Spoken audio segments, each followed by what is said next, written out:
में ऐसे लिए जाते थे ऑडिशन, सच्चाई जानकर आपके होश उड़ जाएंगे। क्या नोटों से हटने जा रही है महात्मा गांधी जी की तस्वीर, जानेंगे पूरी सच्चाई। एलॉन मस्क की मौत के बाद ये इंसान बनेगा ट्विटर का मालिक, अब बिना मिट्टी के होगी आलू की खेती, लेकिन कैसे, जानने के लिए बने रहिए वीडियो के एंड तक। नंबर 1 दोस्तों, पुरानी बॉलीवुड फिल्मों में काम करने के लिए लड़कियों का ऑडिशन इस तरीके से लिया जाता था जिसे देखकर आपके होश उड़ जाएंगे। लाइफ मैगजीन के फोटोग्राफर जेम्स बुर्क ने 1951 में एक फिल्म के लिए ली जा रही इस ऑडिशन की तस्वीरें ली। इन तस्वीरों में डायरेक्टर अब्दुल राशिद करदार और उनके सहायक के सामने दो लड़कियां दिखाई दे रही हैं। ये दोनों लड़कियां फिल्म के लिए ऑडिशन देने पहुंची थी, जिसमें एक भारतीय थी जबकि एक विदेशी। इन तस्वीरों में आप देख सकते हैं कि कैसे ये लड़कियां इतने कम कपड़े पहनकर डायरेक्टर और उनके सहायक के सामने खड़ी हैं। इन लड़कियों को डायरेक्टर के सामने ही अपने कपड़े भी बदलने पड़े और डायरेक्टर को लड़कियों को छूते हुए भी देखा गया। जब उस जमाने की फिल्मों में कोई भी बोल्ड सीन नहीं हुआ करता था, तब डायरेक्टर ने इतने कम कपड़ों में लड़कियों का ऑडिशन क्यों लिया? इन तस्वीरों से डायरेक्टर के मंशा पर ही सवाल खड़े होते हैं, या शायद बॉलीवुड की ऐसी ही परंपरा रही हो। आप इसके बारे में क्या सोचते हैं? कमेंट्स में जरूर बताएं। नंबर 2 दोस्तों, कुछ दिन पहले मीडिया रिपोर्ट्स में ऐसी खबरें आई थी कि भारतीय रिजर्व बैंक अब भारतीय नोटों पर महात्मा गांधी के अलावा कुछ और महापुरुषों की तस्वीर भी छापने वाली है। मीडिया रिपोर्ट्स में जो दो नाम निकलकर सामने आए थे, उनमें एक रविंद्रनाथ टैगोर और दूसरा एपीजे अब्दुल कलाम था। दावा किया जाता है कि कुछ भारतीय नोटों पर इन महापुरुषों की तस्वीरें छापी जा सकती हैं। ये खबर सोशल मीडिया पर भी खूब वायरल हुई और लोगों ने खुशी भी जताई। हालांकि अब रिजर्व बैंक ऑफ इंडिया ने इन सभी खबरों से इनकार किया है। आरबीआई के अनुसार भारतीय नोटों पर महात्मा गांधी के अलावा किसी और की तस्वीर छापने का कोई प्रस्ताव फिलहाल नहीं है। वैसे दोस्तों, अगर आप भारतीय नोटों पर गांधी जी के अलावा और भी दूसरे महापुरुषों की तस्वीर देखना चाहते हैं तो कमेंट्स में जरूर बताएं। नंबर 3 दोस्तों, पाकिस्तान की हुंजा वैली एक ऐसी जगह है जिसके बारे में कहा जाता है कि यहाँ के लोग 120 से 150 सालों तक जिंदा रहते हैं। यहाँ के लोगों को ना तो कभी कोई गंभीर बीमारी होती है, ना ही कभी हॉस्पिटल जाने की जरूरत पड़ती है। यहाँ के लोग हमेशा सेहतमंद जिंदगी जीते हैं। लंबी आयु और अच्छी सेहत की वजह से चर्चा में रहने के अलावा यहाँ की महिलाएं अपनी खूबसूरती और पुरुष अपनी जवानी की वजह से भी खबरों में आते रहते हैं। कहते हैं कि पूरी दुनिया की सबसे खूबसूरत लड़कियां हुंजा वैली में रहती हैं। यहाँ की औरतें 80 साल की उम्र में भी 40 की लगती है। कुछ लोगों का तो ये भी कहना है कि यहाँ 80 से 90 साल की उम्र में भी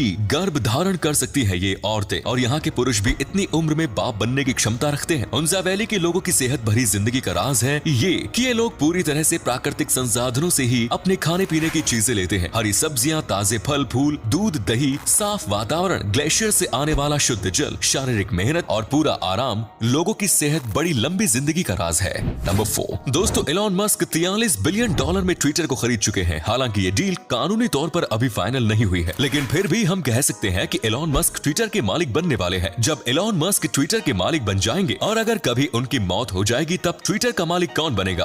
आपको जानकर हैरानी होगी कि ट्विटर का आधिकारिक रूप से मालिक बनने से पहले एलॉन मस्क ने अपनी मृत्यु के बाद ट्विटर के अगले मालिक के बारे में बता दिया। दरअसल पिछले महीने उन्होंने एक ट्वीट किया था जिसमें उन्होंने लिखा था, "If I die under mysterious circumstances, it's been nice knowing ya." Elon के इस ट्वीट का जवाब देते हुए यूट्यूब स्टार जिमी डोनाल्डसन यानी कि मिस्टर बीस्ट ने लिखा, "If that happens, can I handle Twitter?" Mister beast के इस ट्वीट का रिप्लाई देते हुए एलॉन ने ओके लिखा, यानी वो अपनी मौत के बाद मिस्टर बीस्ट को ट्विटर का निमंत्रण देने को तैयार है। वैसे दोस्तों, आपको बता दें कि ये सब एक मजाक था। नंबर 5 दोस्तों, किसी भी फसल की खेती के लिए मिट्टी सबसे ज्यादा जरूरी होती है। मिट्टी के बिना कोई भी पौधा उग नहीं सकता, लेकिन अब हरियाणा के वैज्ञानिकों ने एक ऐसी तकनीक विकसित की है जिसके द्वारा मिट्टी के बिना ही आलू की खेती की जा सकती है। खेती की इस तकनीक को एरोपोनिक्स नाम दिया गया है। इस तरीके से खेती करने के लिए नर्सरी में पौधे उगाकर उसे ऊंचाई पर लगाया जाता है। हवा में लगे इन पौधों तक पानी के जरिए पोषक तत्व पहुँचाया जाता है। आलू की जड़ें जमीन तक ना पहुँचे, इसके लिए पौधों के नीचे जालीनुमा टेबल बना दिया जाता है। इस तरीके से खेती करने पर खाद्य और कीटनाशक की भी जरूरत नहीं पड़ती है। एरोपोनिक्स तरीके से खेती करने पर 3 महीने में फसल तैयार हो जाती है। सामान्य तरीके से की गई खेती के मुकाबले लागत कम और पैदावार ज्यादा। नंबर 6 पिछले महीने गुजरात के आणंद जिले में कुछ ऐसी घटना हुई जिसने हर किसी को हैरान कर दिया। दरअसल आणंद जिले के भालीज, खंबोलाज और रामपुरा इलाके में थोड़ी समय के अंतराल पर आसमान से कुछ रहस्यमयी वस्तुएं गिरी। काले रंग के इस मिस्टीरियस ऑब्जेक्ट का आकार गोल था और इन तीनों का वजन 4 से 5 किलोग्राम के आसपास था। जिन 3 इलाकों में आसमान से गोले गिरे, वो तीनों इलाके 15 किलोमीटर की दूरी पर स्थित है। इन गोलों को देखकर लोगों ने तरह तरह की बातें बनानी शुरू कर दी। कुछ लोग इसे एलियन के आने का संकेत तो कुछ लोग इसे एलियन का सामान बताने लगे। हालांकि आणंद जिले के एसपी के मुताबिक ये गोले किसी सैटेलाइट के टुकड़े हो सकते हैं। फिलहाल इन गोलों को जांच के लिए आगे भेज दिया गया। नंबर 7 आज इंडियन सॉफ्ट ड्रिंक मार्केट में कोका कोला और पेप्सी की तूती बोलती है, लेकिन आपको जानकर जानकर हैरानी होगी कि एक समय ऐसा भी था जब सॉफ्ट ड्रिंक के इन दोनों दिग्गज कंपनियों को भारत के कई राज्यों में बैन कर दिया गया। दरअसल 2006 में centre for science and environment सेमू ने कोका कोला और पेप्सी दोनों के सैंपल्स की जांच की। इस जांच में पता चला कि इन दोनों ही सॉफ्ट ड्रिंक में कीटनाशक अवशेष की मात्रा 11.85 पार्ट्स पर बिलियन है, जो कि तय लिमिट से 24 गुना ज्यादा